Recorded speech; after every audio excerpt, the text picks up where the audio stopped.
వెళ్ళేటప్పుడు రాసుకున్నాం. ఇప్పుడే కాదు, మీరు గుంప అంతా పొలము అంతా తీసుకున్న తర్వాత టేబుల్ దగ్గర నిలబడ్డారు.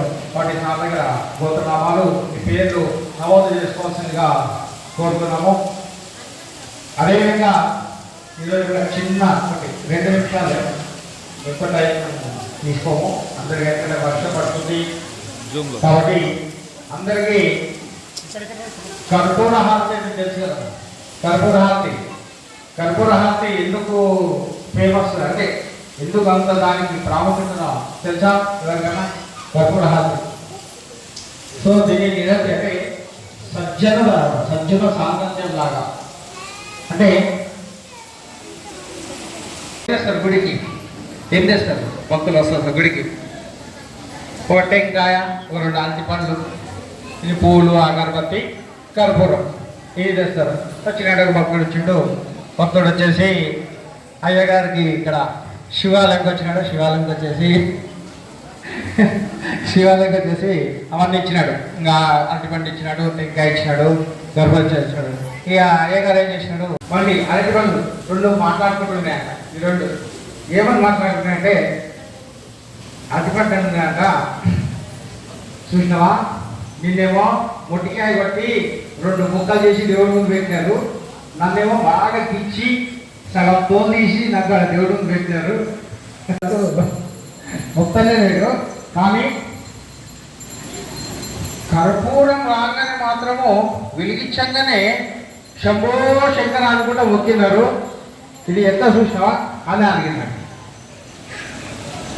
అప్పుడు ఇదంతా కూడా ఆ గంట ఇంటుందంట. గంట అక్కడ పెట్టిన గంట ఇంటుందంట. విని అంతా కూడా విని అంటే వ్యక్తి తన కోసం మాత్రమే జీవించే వారిని ఎప్పుడు కూడా స్మరించరు. తన కోసం జీవించే వారిని మాత్రం ఎప్పుడు కూడా స్మరించరు. పరుల కోసం జీవించే వ్యక్తిని మాత్రం ఎప్పుడు కూడా స్మరించదట. ఈ జనాలు కూడా భక్తులు కూడా పరోపకారి అంటే తన కోసం కాకుండా ఇతరుల కోసం ఎప్పుడైతే మనము పని చేస్తామో ఎప్పుడు కూడా మనకు కీర్తి పెరుగుతుంది. అలా ఆ కలుచుకుని ఆ దైవాన్ని మనకు చూపెడతాడు. అందుకుంటే ఆ కర్పూరానికి అంత ప్రాముఖ్యత. అంటే ఇప్పుడంటే లైట్లు వచ్చినాయి కాబట్టి, కానీ ఒకప్పుడు గర్భగుడిలో ఇప్పుడు కూడా కొన్ని వేట్లలో లైట్లు లేవు. కర్పూర హారతి యొక్క వెలుగులోనే మనము దేవుణ్ణి చూడాలి. కాబట్టి అలాగా మనం ఎప్పుడు కూడా సజ్జన సాంగహిత్యం ఉండాలి. సజ్జనులు లాగానే మనం అంటే ప్రాముఖ్యత అలా ఆ కర్పూరం నివేదానికి కర్పూర హారతి అంత ప్రాముఖ్యత ఉంది. అదేవిధంగా మనం ప్రతి రోజుగా వారంలో మనం కూడా వస్తున్నారు.